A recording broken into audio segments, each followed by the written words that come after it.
damos la bienvenida a tu programa Palabras de Vida Eterna. En estos momentos vamos a compartir primer libro de Samuel. Shalom Aleichem, Malachei HaShalom, Malachei Elyon, Melech Malchei HaMelachim, HaKadosh Baruch Hu.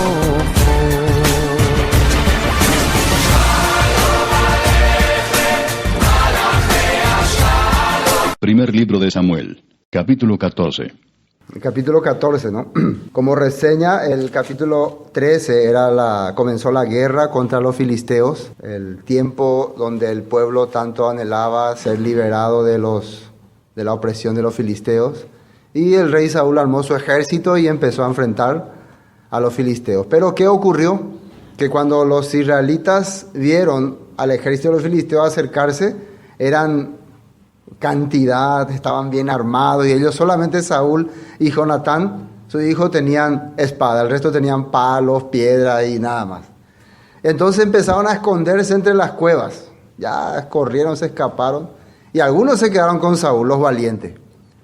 Y Samuel le había dicho a Saúl: espérame, antes de entrar a la batalla, espérame, yo voy a ir a hacer sacrificio de paz, voy a ir a pedir a Dios para que nos ayude en esta batalla. Con eso le estaba queriendo hacer entender Samuel a Saúl: la batalla no va a ser tuya, la batalla va a ser de Dios. No importa si no tienen armas, si no tienen ejército, lo que importa es que sean fieles a Dios. Así le había dicho, ¿no?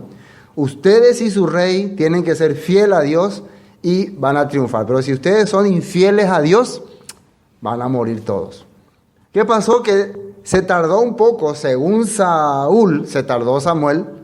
Entonces él perdió la paciencia y él mismo ofreció el holocausto, supuestamente porque quería agradar a Dios. Y aquí vimos un error, porque muchas veces nosotros, por decir que queremos agradar a Dios, le estamos desagradando, y eso es lo que muchas veces hace la gente. No, pero yo le agrado a Dios porque le adoro de esta manera, o creo de esta manera, o hago de esta manera. Cuando yo hago como a mí me parece que está bien, muchas veces no es lo correcto. Por eso Dios quiere que yo sepa cómo es lo correcto, y por eso dejó su palabra. Eso vemos ya en este caso. Si no fuera importante eso, entonces Samuel le hubiera dicho a Saúl: qué bien, entonces como yo no llegué, veo que vos eras más fiel, vos eras muy fiel y quisiste implorar a Dios antes de ir a la guerra, qué bueno. Así lo hubiera dicho, ¿no? Pero no. Lo que notó Samuel es, él no tiene respeto hacia la autoridad que Samuel estaba ejerciendo en lo que se refiere a lo espiritual. Uno. Segundo, que está establecido en la Torah, en la ley de Dios, que un rey no puede hacer sacrificio, tenía que ser un sacerdote, un levita o alguien consagrado para eso. Entonces de entrada ya estamos viendo que la falta está siendo contra los mandamientos de Dios, una vez más. Y transgredir los mandamientos de Dios es una manera de demostrar que prácticamente no es que te importa tanto Dios. Muchas veces la gente hace los mandamientos de Dios porque quiere satisfacerse a sí mismo, no agradarle a Dios. Recuerden que el temor es en reverencia a Él. Ese es el temor verdadero. Bueno, así habíamos empezado este capítulo 3. Entonces ya se preparó el ejército. Una cosa más que había ocurrido, que por causa de eso le vino una sentencia a Saúl. Y no era cosa seria. ¿Qué le dijo? Dios ha provisto un hombre conforme a su corazón. Ya le quitó el puesto a Saúl. En el corazón de Dios, entonces Saúl ya no era más rey. Samuel le dijo así. Pero eso como que Saúl no captó como que fuera tan importante. Porque después de 2 años de ser rey y de tener un ejército, ya lo que dice Samuel como que no le importa tanto. Eso es lo que pasa muchas veces con el creyente, que pasa muchos años, ya se confía en sí mismo. El que antes escuchaba humildemente, a ver, enseñame cómo es, pero pasando los años ya se siente muy seguro de sí mismo y ya no escucha más a consejos o advertencias o disciplina, mucho menos, ¿no? ¿Quién sos papá que me enseña a mí? Así, cosas así. Bueno, entonces al final se preparó el ejército. Y acá ya en el capítulo 14 se va a empezar a notar la diferencia entre una persona que confía en Dios y una persona que fue abandonada por Dios. Cómo se comporta, cómo actúa. Por más que, a pesar de todas las dificultades, Dios siempre está con su pueblo, Dios siempre protege a su pueblo, pero vamos a ver cómo el hombre que confía en sí mismo empieza a buscar estrategias humanas para ser librado de la dificultad.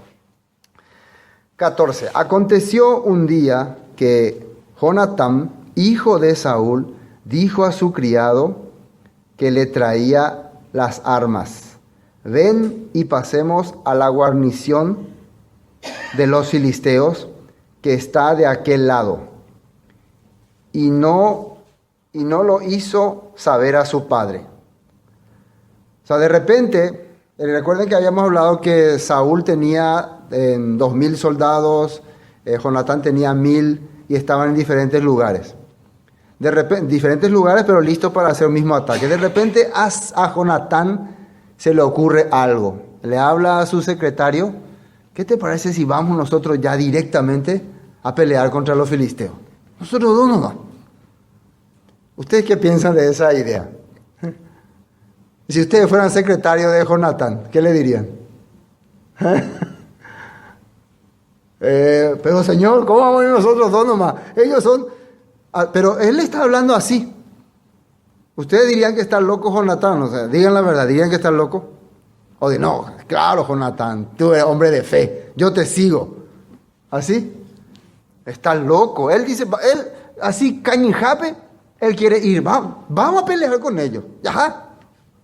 Yo tengo mi espada, vos tenés ahí donde se guardan las flechas. Vamos a ver qué le dijo este secretario. El secretario tiene que abrirle la razón, ¿no? Versículo 2, ¿no? Y Saúl se hallaba al extremo de Gabá, debajo de un granado que hay en Migrón. Y la gente que estaba con él era como 600 hombres. Y Ahías, hijo de Ahitoc, hermano de Icabob, hijo de Fines, hijo de Elí, sacerdote de el Señor, en Silo llevaba el efod. Este es un descendiente de Aarón, ¿no? Llevaba el efod, y no sabía el pueblo que Jonatán se hubiese ido. Y entre los dos desfiladeros por donde Jonatán procuraba pasar a la guarnición de los filisteos, había un peñasco agudo de un lado y otro del otro lado.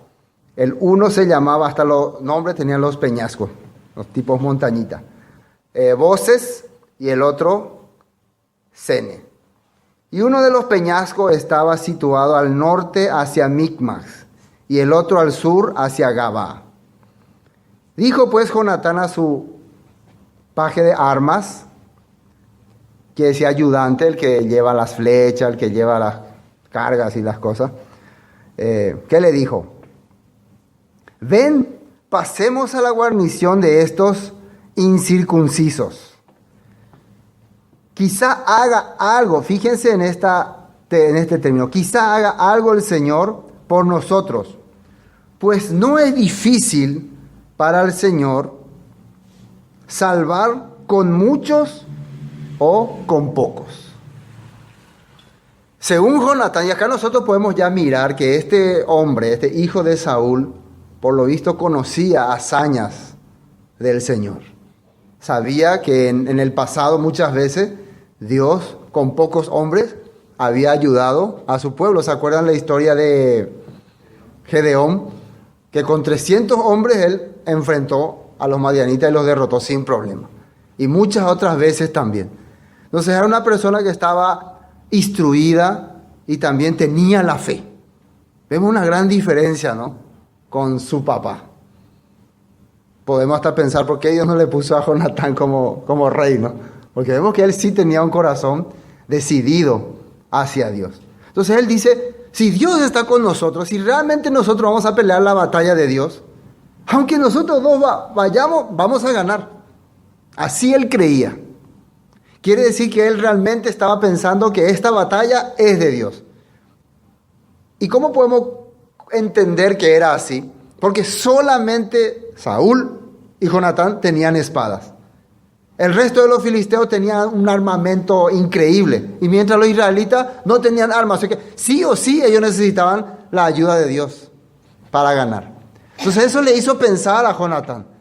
Si ahora viene el ejército de los filisteos sobre nosotros vamos a tirarle piedra, así como manifestantes, ¿no? Vamos a pegarle con palos. Y ellos van a sacar sus lanzas, espadas, flechas, carros. Nos van a asesinar.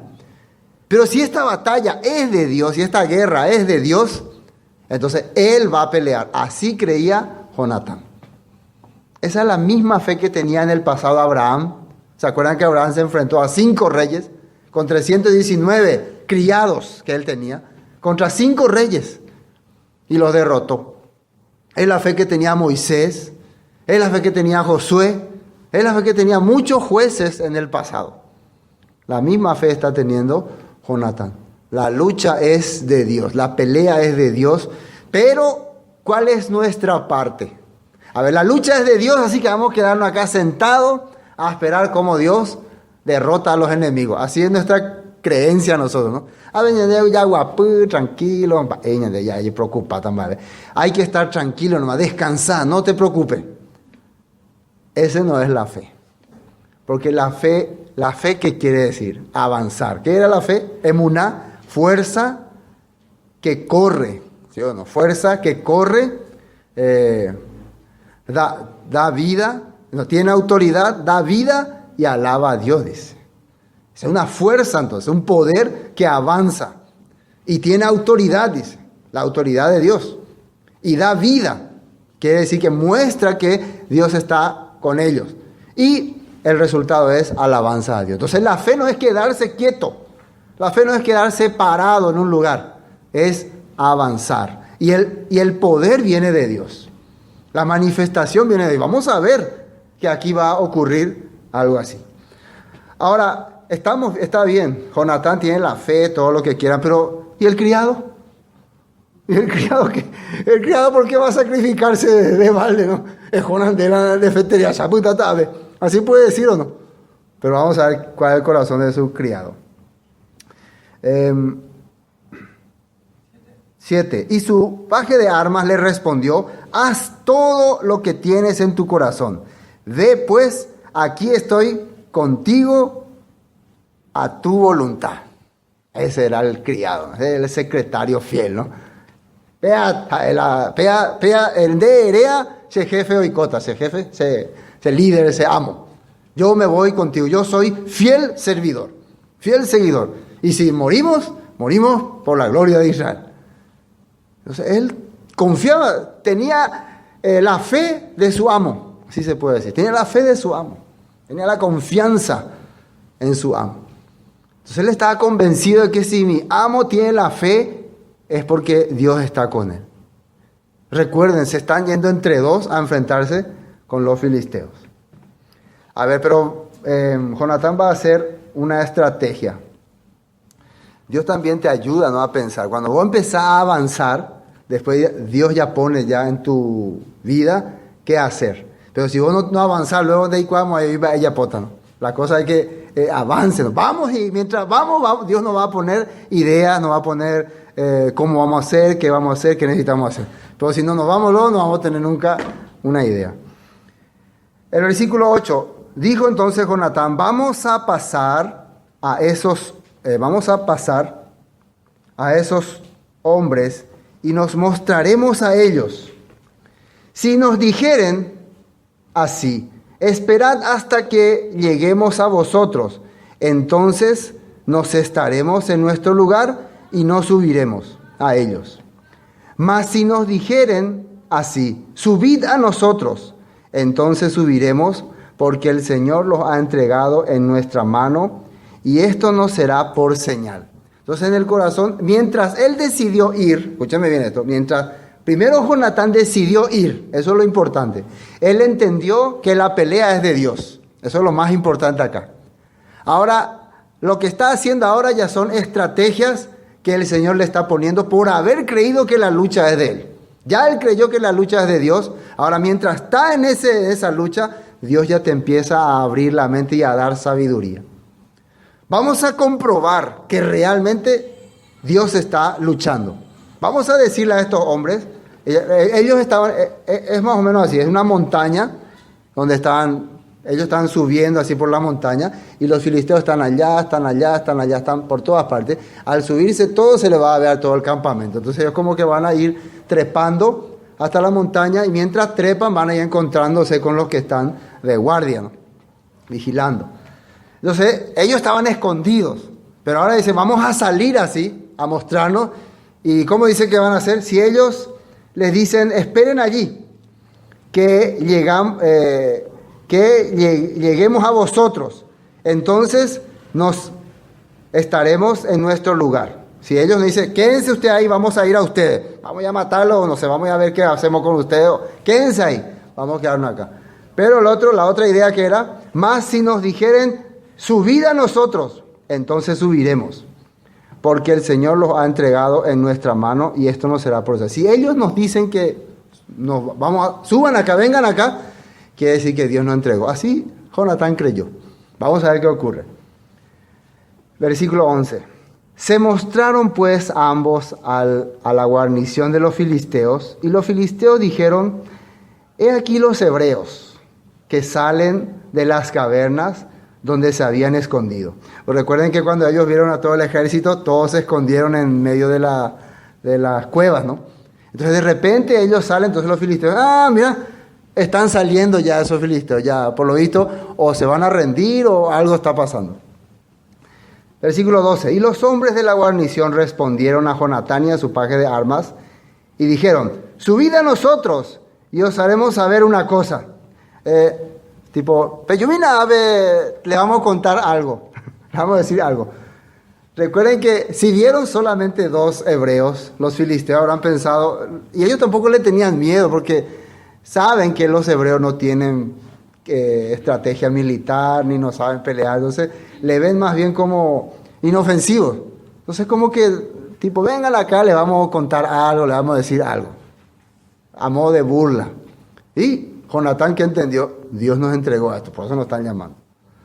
Versículo 13.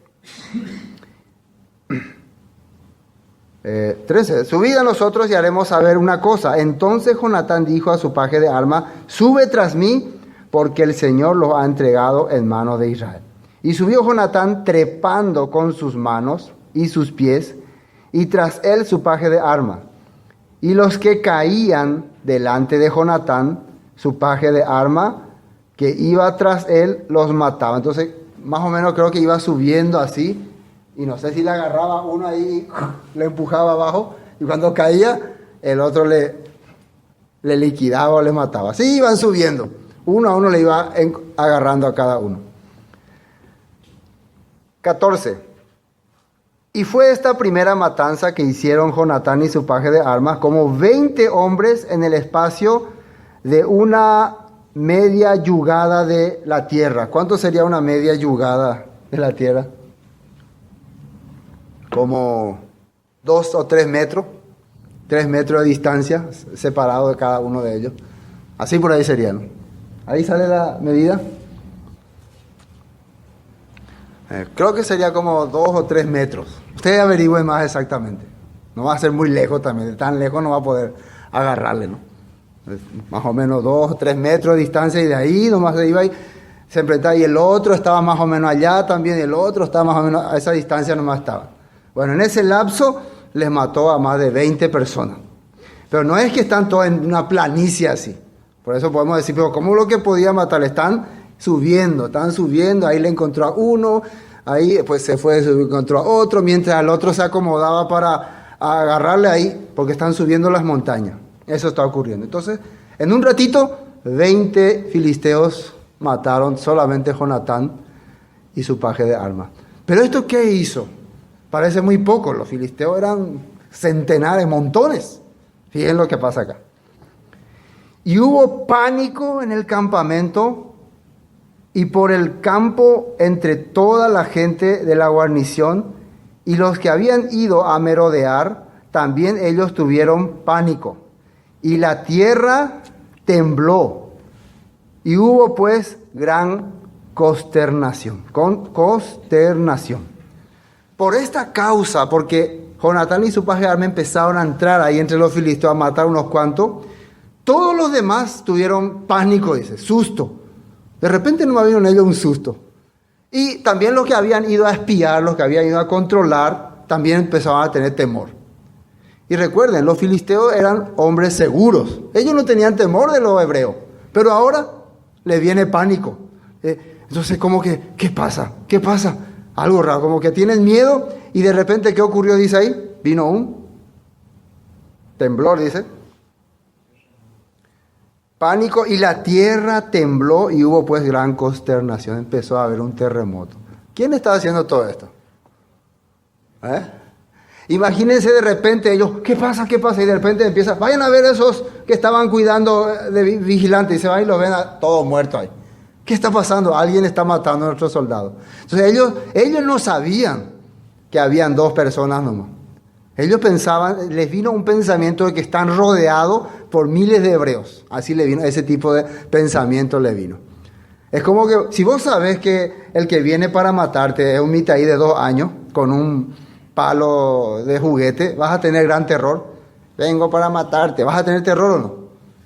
¿Cómo vas a estar? Vas a estar tranquilo, y cuando venga patear así. Pero si sabés que los que vienen son hombres grandes, con espada, con metralladora, con escopeta, ¿cómo vas a estar? Mal, ¿no? Bueno, así se sentían, esa sensación.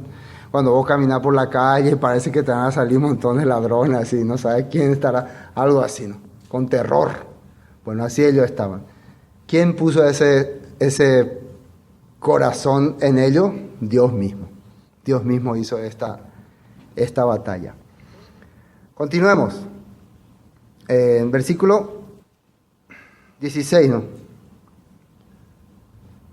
Y los centinelas de Saúl vieron desde Gabaa de Benjamín cómo la multitud estaba turbada e iba de un lado a otro y era deshecha. Entonces, desde lejos también Saúl observó que los filisteos estaban todos corriendo así, porque hubo el terremoto. Imagínense, yo no tengo nomás efectos especiales para que capten. Podía poner y gente corriendo ahí. ¿Qué pasa? ¿Qué pasa? Alguien nos rodea. ¿Dónde están? Por ahí. Cuidado, cúbranse, cúbranse. Algunos, ¿viste? Cuando se empieza a tirar todas partes, algunos ya empiezan a disparar por ahí. Y vamos a ver acá que después van a empezar a matarse entre ellos. ¿Sí? Van a empezar a matarse entre ellos. 18. Y Saúl... 17. Entonces Saúl dijo al pueblo que estaba con él: pasad ahora revista y ved quién se haya ido de los nuestros. Entonces le vino a Saúl el pensamiento: puede ser que un escuadrón de nuestro grupo haya ido ya a atacar. Un escuadrón. Pasen revista a ver cuántos se fueron de nosotros. Y van a pasar revista. Pasaron revista y aquí que faltaba Jonatán y su paje de armas. No va lo que faltaba. No puede ser, algo raro, que no puede ser que ellos dos vayan y hagan zarambía ahí entre los filisteos. Algo raro, Jehú, a ver. Ya no cree Saúl. Y Saúl dijo a Ahías: trae el arca de Dios, porque el arca de Dios estaba entonces con los hijos de Israel. Y aquí parece que hay un pequeño error, ¿no? Porque la verdad el arca de Dios estaba guardado en un lugar. Recién David es el que trae el arca de Dios, ¿no? Según la Biblia. Entonces, algo no concuerda. Entonces, cuando ustedes ven así algo que no concuerda, hay que investigar, ¿no? Pero muchas veces nosotros no investigamos esto, ¿no? Y el arca de Dios dice ahí, el arca de Dios. No, pero nosotros sabemos que el arca de Dios en tiempo del profeta Samuel más adelante se quedó en un lugar guardado y ahí estaba. Recién David va y saca esa arca y lleva a Jerusalén. Entonces, observando otras traducciones más antiguas, realmente lo que pidió Saúl es esa, ¿cómo se llama? Esa efod que tiene 12 piedras. Y también tiene adentro la piedra de Urín y Tumín. Muy bien. Con eso es lo que se le consultaba a Dios. Jamás se consultaba con el arca. Entonces ahí ya podemos darnos cuenta que acá hubo una mala traducción o una equivocación. Era con el efod, eso que tienen todas las piedritas, y el urín y tumim. Bueno, 18. Y Saúl dijo a Ahías, trae el arca, el efod de Dios, porque el efod de Dios estaba entonces con los hijos de Israel, y más arriba había dicho que ellos estaban llevando el efod de Dios. Más adelante había dicho eso. Pero aconteció que mientras aún hablaba Saúl con el sacerdote, el alboroto que había en el campamento de los filisteos aumentaba e iba creciendo en gran manera. Entonces dijo Saúl al sacerdote, detén tu mano. Entonces, mientras estaba hablando, mientras le iba a dar la respuesta a Dios, ¡ay, desastre! Estaba, gritaban todo en el campamento. Entonces, para. Deja nomás, gente. No vamos a necesitar consultar a Dios nada. Le atajó. Dice, ¿no? Alboroto. Entonces dijo Saúl al sacerdote, detén tu mano. ¿Y qué hizo? Y juntando Saúl a todo el pueblo que con él estaba, llegaron hasta el lugar de la batalla, y he aquí que la espada de cada uno estaba vuelta contra su compañero, y había gran confusión. ¿Qué significa esto? A ver, explíquenme. ¿Qué pasó acá? ¿Qué es lo que ocurre acá? ¿Están captando qué pasa? Vamos a ver qué es lo que ocurre allá. Y cuando llegaron los filisteos entre ellos, se estaban matando todos entre ellos. Desesperados, corriendo todo por acá. Saúl va debiendo ya pues. Nada él no está haciendo. Nada. Todo esto obra de quiénes. A través de alguien que avanzó. ¿Se dan cuenta? A través de alguien que no miró si tiene un gran ejército, si tiene muchas armas, solamente miró que esta batalla es de Dios, pero alguien tiene que avanzar. Lo que Dios busca es la fe en sus seguidores. ¿Sí o no? Eso es lo que busca. Entonces, muchas personas no de creyente a Pepe. Entonces no pasa nada. Eso le pasó a Saúl. Saúl, ¿qué estaba haciendo? Puta Pepe. Hay que consultar a Dios, hay ya todo espiritual, pero no avanza. No cree de verdad. Ese es el religioso.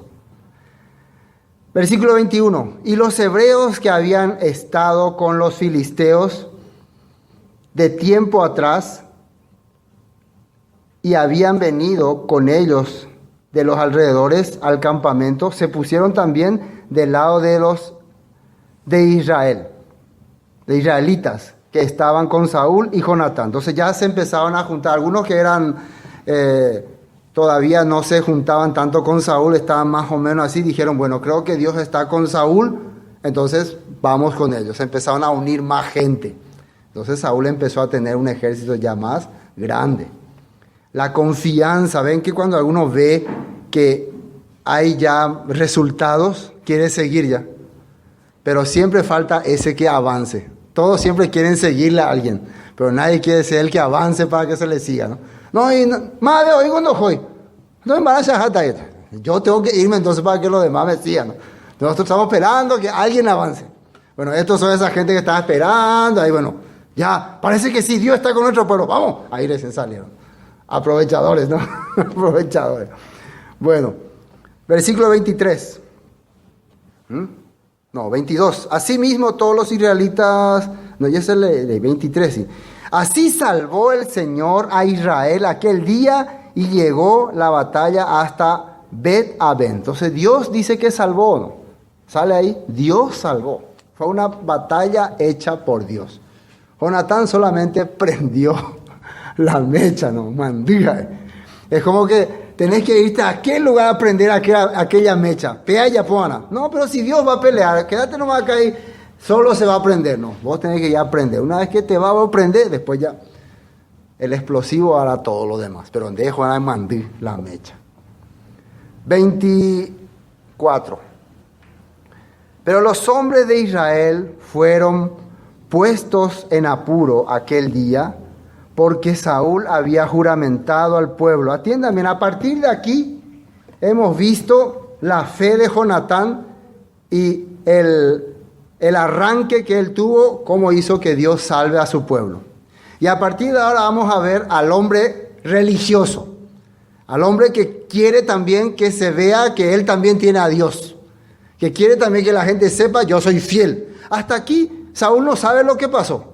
Saúl todavía piensa que Dios está con él, que es a través de su fidelidad, a través de su sacrificio, a través de su holocausto. Recuerden que Dios rechazó su holocausto. Todo lo que él hacía, Dios rechazaba. Pero hasta aquí él cree que Dios me está bendiciendo. Él no se da cuenta todavía. Ese es el hombre religioso. Cuando recibe favores o bendiciones por la hazaña de otros, piensa que gracias a su fe es. Entonces vamos a ver ahora qué empieza a hacer el hombre religioso. Vimos ya entonces la fe de Jonatán. Ahora vamos a ver lo que hace el religioso. Pero los hombres de Israel fueron puestos en apuro aquel día porque Saúl había juramentado al pueblo diciendo: cualquiera que coma pan antes de caer la noche, antes de que haya tomado venganza de mis enemigos, sea maldito. Y todo el pueblo no había probado pan. Entonces él hizo un juramento celestial. Dios nos dio la oportunidad de derrotarle a los filisteos. Él está viendo que los filisteos están ya ahí atormentados, están todos corriendo un lado para otro. Entonces él agarra y hace un juramento. Nadie va a comer nada, ni hasta que llegue la noche o hasta que le derrotemos a todos los filisteos. Una vez que todos los filisteos hayan sido derrotados, entonces podemos comer. Es como una forma de decir que vamos a ir a pelear hasta el último, sin parar. ¿Por qué él está haciendo estas cosas? ¿Qué es lo que está queriendo demostrar al pueblo? Aparentemente se ve que él tiene un deseo ferviente de triunfar, ¿no? De darle al pueblo de Israel triunfo. Pero ¿por qué él está haciendo un juramento de hacerle ayunar a su pueblo si él no es el que está peleando? Él no está haciendo nada. Él está creyendo que él es. Pero si él se acordaba de lo que le dijo Samuel: Dios te ha desechado, Dios ha buscado un hombre conforme a su corazón, ya no vas a ser su rey, vos hiciste mal, locamente hiciste, no estaría teniendo este corazón. Pero a él no le entraba eso en la cabeza. No sé si me captan. Él solamente tiene la fe. Yo tengo la fe y ahora me van a ayunar todos ustedes. ¿Sí o no? Por mi fe.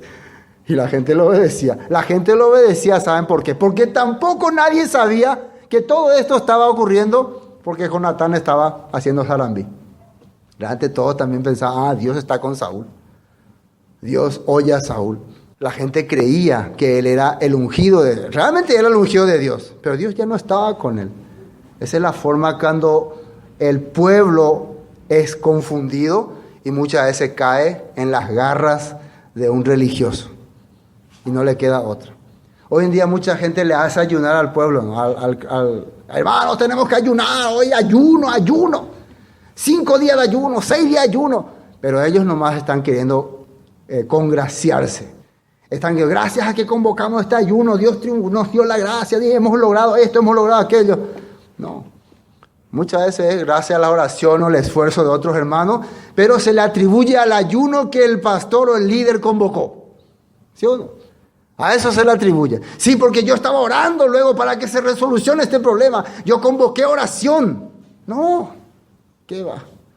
Dios quería hacer eso. Dios quería salvar. Porque Dios ama a su pueblo y tiene sus propósitos y sus planes. No por su oración, no por su ayuno. Hemos visto en el libro de Isaías qué es el ayuno. El ayuno es tener misericordia de otras personas. El ayuno es para humillarse. ¿Sí o no? ¿Para qué Dios nos hace ayunar una vez al año en Yom Kippur? Para reconocer que hemos pecado, ¿no?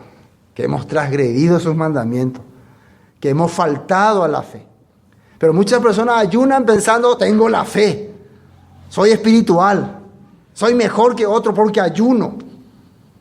Y le quiere inducir a los demás que ayunen también. Entonces cuando los demás ayunan, tiene un pensamiento de que ejerzo fuerza sobre los demás, por eso hago que ayunen, entonces tengo más poder.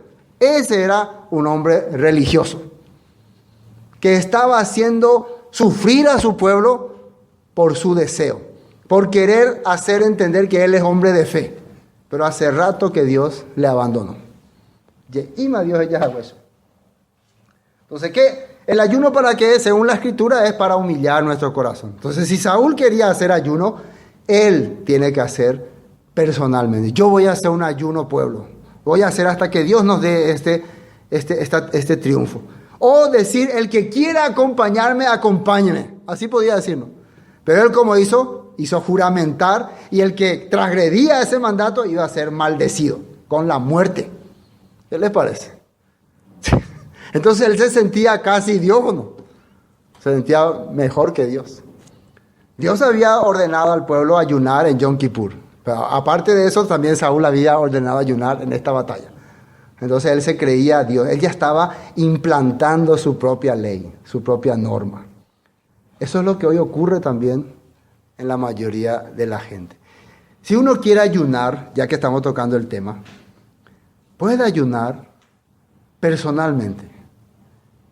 Como el mismo Yeshua dijo, ¿no? Cuando ayunéis, que dijo que haga, no vaya a decirle a todo el mundo, estoy ayunando, sino que tranquilo, ayuná, salí, lavate la cara, mostrate, no demuestre que está, no, estoy ayunando, Dios, no, que nadie sepa, ¿no? En secreto, Dios estará viendo. Además, ¿para qué es ese ayuno? Para humillar tu corazón, reconociendo que has transgredido su mandamiento, o porque quieres vivir conforme a su voluntad, o quiere que tu pueblo cambie su corazón. Ese era el objetivo de los ayunos, ¿no? Cuando Daniel ayunaba, ¿por qué era? Porque él veía que su pueblo estaba viviendo en pecado, y él agarraba la culpa de su pueblo. Hemos pecado, decía él. Él no decía, nuestro pueblo ha pecado, Señor, por eso ayuno. No, él entraba también en el grupo. Soy un pecador como ellos. Hemos transgredido tu ley. Hemos sido rebeldes. Por eso ayunaban, para humillar su corazón. ¿Están entendiendo este punto, no? Bueno, sigamos. Versículo 25. Y todo el pueblo llegó a un bosque donde había miel, y la superficie del campo, en la superficie del campo. Todo el pueblo llegó a un bosque donde había miel en la superficie del campo. Y atiendan bien lo que ocurre acá, porque esto me llamó la atención. Después de que el líder falso convocó al ayuno obligatorio a su pueblo, justamente Dios le hizo, yo digo Dios, porque Dios está guiando a su pueblo conforme a su voluntad, Dios le hizo encontrar al pueblo en un campo miel. Eso no era muy fácil. Ellos estaban ayunando ya, ¿cómo se dice? Jezabel Pama, y ya estaban todos así. Y de repente aparece miel. ¿Qué quiere decir? Dios no está de acuerdo con lo que están haciendo ahora. Por eso le pone ahí a ellos la miel, para que puedan alimentar. Y la miel tiene una fuerza de que cuando vos estás muy débil y le metes un poquito de miel, enseguida te reactiva otra vez. Ese tiene el poder la miel. Y vamos a ver lo que yo he visto, lo que la miel representa en la Biblia, y ahí van a entender quién es Saúl y quién era Dios. ¿Qué es lo que Saúl quería cortar del pueblo? Lo que hoy en día también los falsos pseudo líderes están queriendo cortar, impedir. Recuerden que ellos tenían prohibido comer ese día. Vamos a ver Salmos 19:7. Salmo 19:7. Fíjense lo que dice ahí. La ley del Señor es perfecta. ¿Con qué comienza?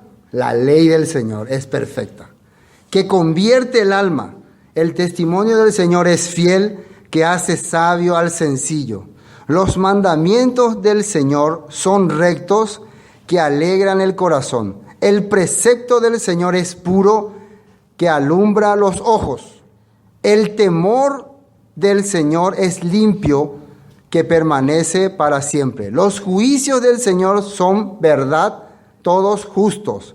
Deseables son más que el oro, y más que mucho oro afinado, y dulces más que la miel, y que la destila del panal, que destila del panal. Entonces, le está haciendo una comparación que los mandamientos, la palabra, los decretos, los estatutos, lo establecido por Dios, los juicios de Dios, son más finos que el oro y más dulce que la miel que sale del panal. Entonces, prohibir que alguien guarde, cumpla, viva o haga los mandamientos de Dios es como prohibir a la gente que se alimente, hacerle ayunar, hacer eso. ¿Entienden, no? Salmo 81, sigamos con Salmo 81. Salmo 81, versículo 16. Les sustentaría Dios con lo mejor del trigo y con la miel de la peña les saciaría. Eso es un salmo que está hablando sobre la bondad que Dios tendría hacia su pueblo Israel. Entonces acá dice, está aclarando que les sustentaría de lo mejor del trigo y con la miel de la peña les saciaría. Entonces esto no es algo que está apareciendo por casualidad. Dios está trayendo alimento para su pueblo. Y ya vimos que la miel está representando nada más y nada menos que a la palabra. Salmos 119. Seguimos con Salmo 119. Salmos 119, 197. 119, 97. Atiéndame lo que dice acá. Oh, cuánto amo yo tu ley, tu Torah. Todo el día en ella es ella mi meditación. Me has hecho más sabio que mis enemigos con tus mandamientos, porque siempre están conmigo.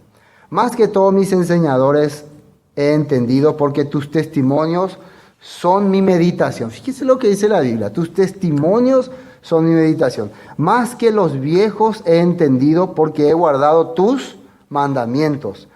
De todo mal camino contuve mis pies para guardar tu palabra. No me aparté de tus juicios, porque tú me enseñaste.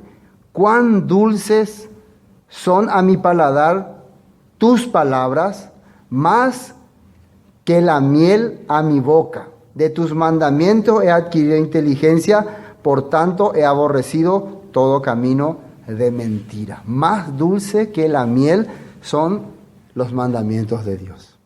Por eso he podido vivir en forma sabia e inteligente. Pero hay más. Proverbios 16, 24. Siguiendo esta parte. Proverbios 16, 24.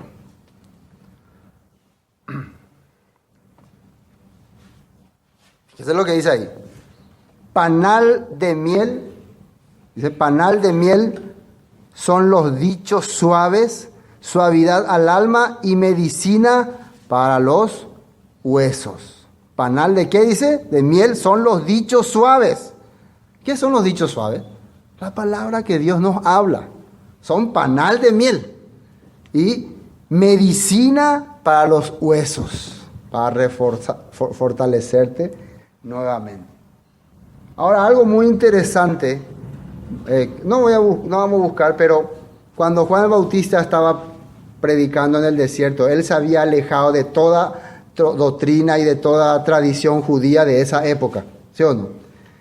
Hasta el grado de que él ni siquiera comía el alimento que tenían ahí, porque él pensaba que si su vida espiritual está inmunda, su alimento también está inmundo. Él ya era exagerado en ese punto, pero hasta ese grado llegaba él. Entonces, ¿qué dice la Biblia que él consumía? Eso está en Mateo 3:4. ¿Qué dice que consumía? Tucú y ira. Tucú y ira. Sí. Langosta y miel. Se alimentaba con eso. Eso era más saludable y beneficioso para su cuerpo y para su alma que las tradiciones que había en Jerusalén. ¿Qué les parece? Y otra cosa para terminar. Éxodo 16:31. Fíjense lo que dice ahí. Éxodo 16:31. Para ver que lo interesante de esto es la miel. Éxodo 16:31. Fíjense lo que dice ahí. Dice, y la casa de Israel lo llamó maná. Y era como semilla de culantro blanco y su sabor como de hojuelas con miel. ¿Qué era eso? El maná que caía del cielo tenía también el sabor a miel. El maná representaba el alimento que Dios le daba a su pueblo para que se mantenga firme y sigan adelante con sus proyectos. Es una sombra de la palabra que Dios le entregó. Amén. Bueno, volvamos a Samuel, ya vamos a avanzar. Entonces, pero aquí, estando la miel, estando en la posibilidad de fortalecer el alma, alguien había dicho, no, eso ya terminó, eso ya pasó, eso ya era del pasado. Ahora tienen que hacer mi ley, mi juramento, ¿no? Lo que yo establecí. ¿Dónde me quedé? 26, ¿no? Entró pues, 27, sí. 14, 27. Pero Jonatán no había oído cuando su padre había juramentado al pueblo, y alargó la punta de una vara que traía en su mano y la mojó en un panal de miel. Y llevó su mano a la boca y fueron aclarados sus ojos. Pues Jonatán no escuchó porque él estaba mientras haciendo la voluntad de Dios. Imagínense, mientras el hombre sin fe estaba dando proyectos, dando pacto, haciendo alianza, haciendo juramento, el hombre que nadie sabe dónde está, el supuestamente el prófugo, estaba trabajando para Dios. Él no escuchó de estos decretos, él solamente sabe que esa miel es para fortalecer nuestra vida, y estoy cansado, estoy ya con mucha hambre, Dios me está dando ese alimento, voy a probarlo. ¿Y qué ocurre? Entonces habló uno de los del pueblo diciendo: tu padre ha hecho jurar solemnemente, fíjese lo que dice ahí, al pueblo diciendo: maldito sea el hombre que tome hoy alimento. Y el pueblo desfallecía. Respondió Jonatán, el hijo rebelde: mi padre ha turbado el país. Ved ahora cómo han sido aclarados mis ojos por haber gustado un poco de esta miel. Entonces lo que mi papá hizo no está bien, porque lo que él está haciendo es turbar al país. Pero gracias a que yo consumí esta miel, han sido aclarados mis ojos. A ver, ¿qué le suena a esto? La falsedad, las tradiciones han turbado a la gente. Por eso la gente está viviendo con los ojos sin poder esclarecer nada, todo confuso, con doctrinas todas confusas. Pero si ustedes prueban la rica miel que Dios ha dado, que Dios ha provisto, se le va a aclarar otra vez la vista. Jonatán está entendiendo, hombre de fe. Recuerden que era un hombre de fe en vida, tiene testimonio. Está diciendo eso. No es que él está desafiando a su papá, pero está entendiendo, no es correcto lo que ha hecho mi papá. Versículo 30, ¿no? Cuanto más el pueblo hubiera comido libremente hoy del botín tomado de sus enemigos, ¿no se habría hecho ahora mayor estrago a los filisteos? Si nosotros nos hubiéramos alimentado, ya hace rato hubiéramos atacado a los filisteos. Pero el pueblo, ¿cómo estaba? Cansado, con hambre, estaban desesperados ya, gracias al juramento del gran rey. Versículo 31. E hicieron aquel día a los filisteos de Micmac hasta Ajalón, pero el pueblo estaba muy cansado. Hirieron. Hubo el ataque, pero no tenían tanta fuerza. Igual, a pesar de que el pueblo no tenía fuerza, no tenía arma, Dios estaba peleando con ellos. Fíjense qué interesante eso.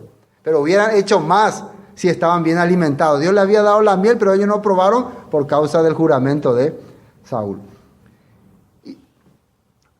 Y se lanzó el pueblo sobre el botín. Y atiendan lo que ocurre. Yo cuando veo esto veo claro el panorama. Te prohíben alimentarte con el alimento que Dios te dio, que te puede abrir los ojos. Entonces vos te esforzás por hacer lo que tu líder religioso te dice y termina pecando. Termina transgrediendo los mandamientos. Fíjense lo que va a ocurrir acá.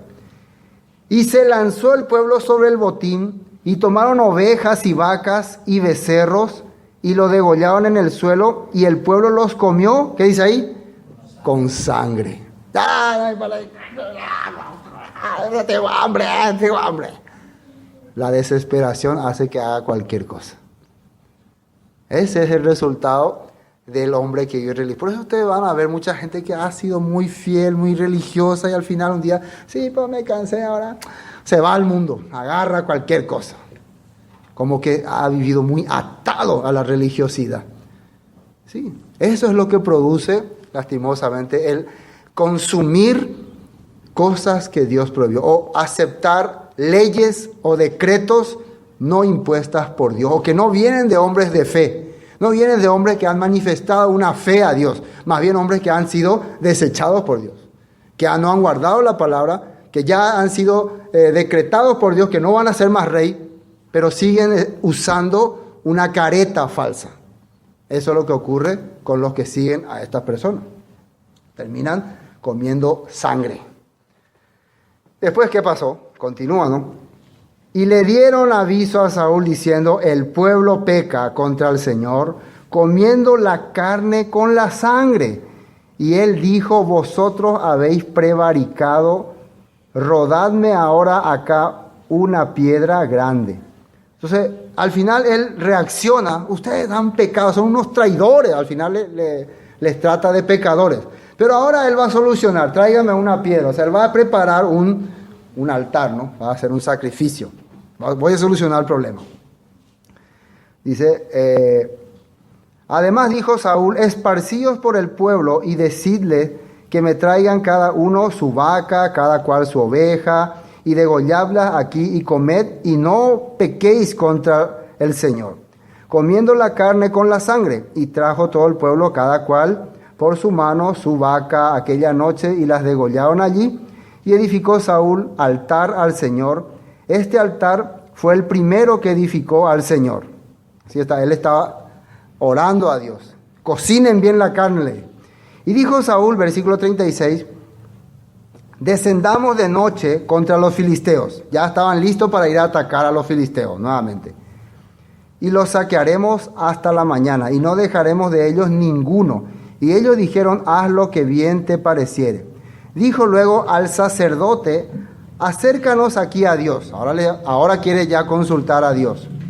Y atiendan bien acá.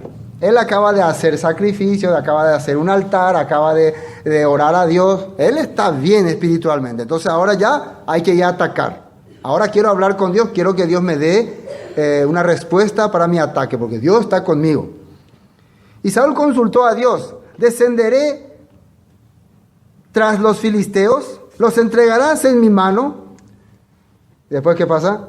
En mano de Israel. Mas el Señor no le dio respuesta aquel día. El Señor no habló.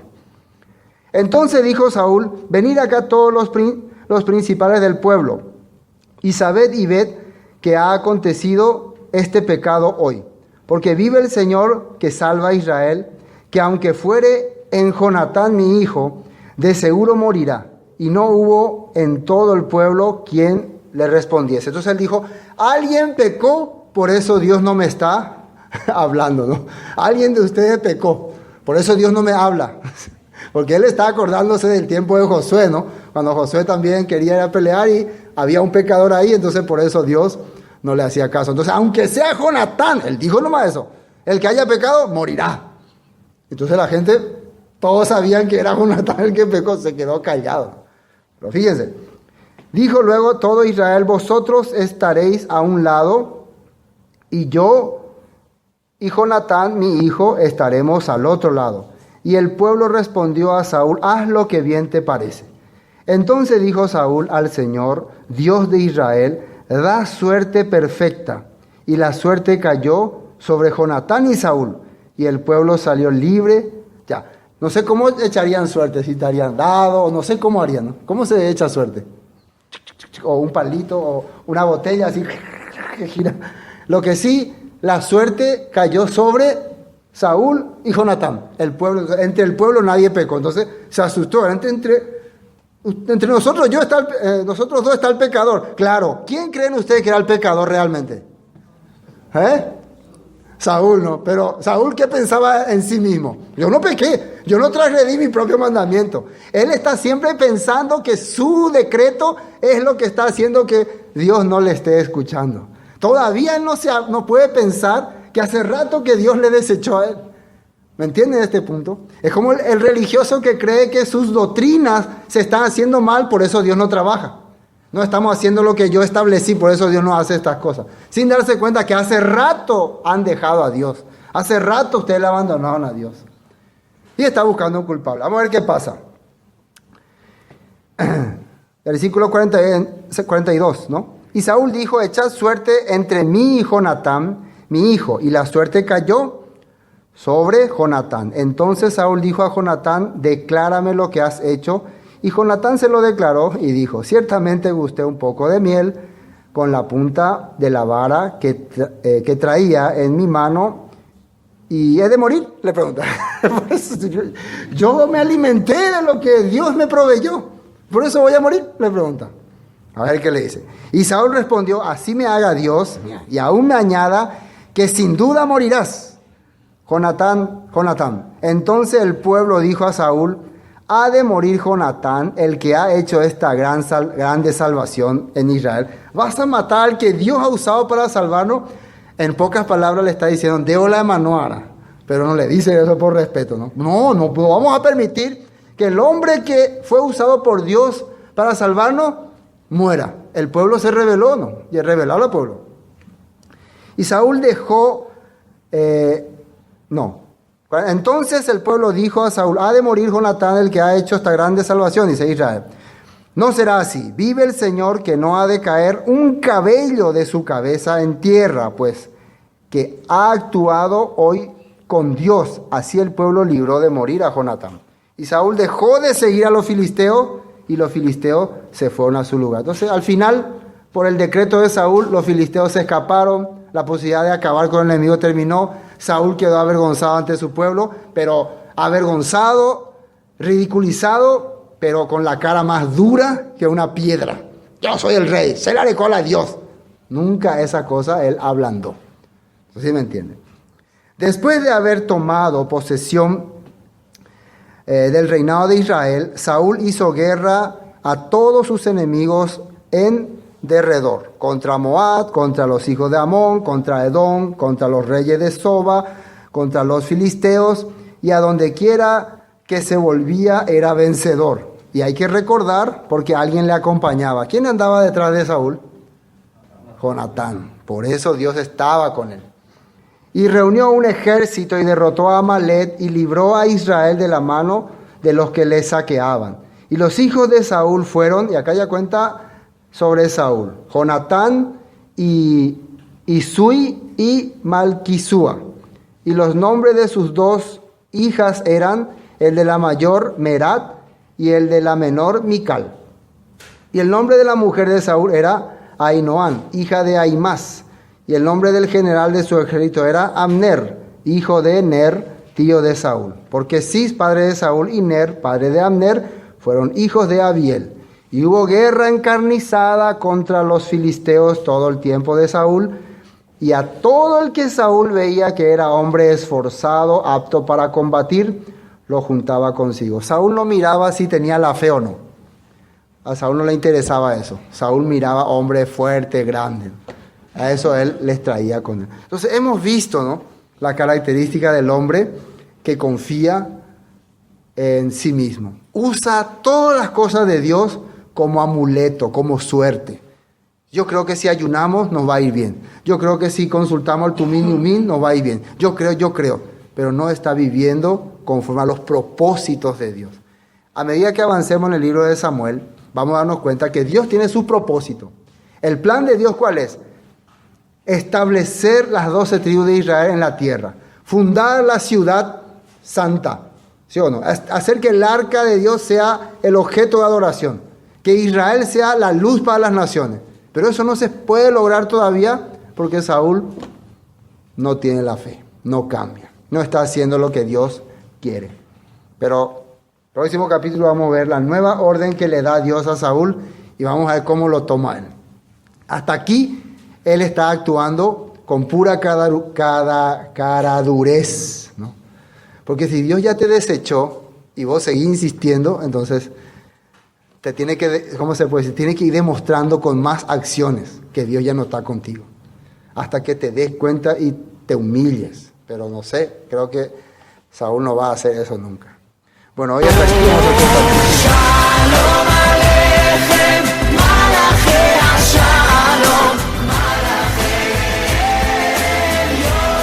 Esto fue Palabra de Vida Eterna, con el estudio del primer libro de Samuel. Para cualquier consulta, 091 60 46 77. Bendiciones y hasta pronto.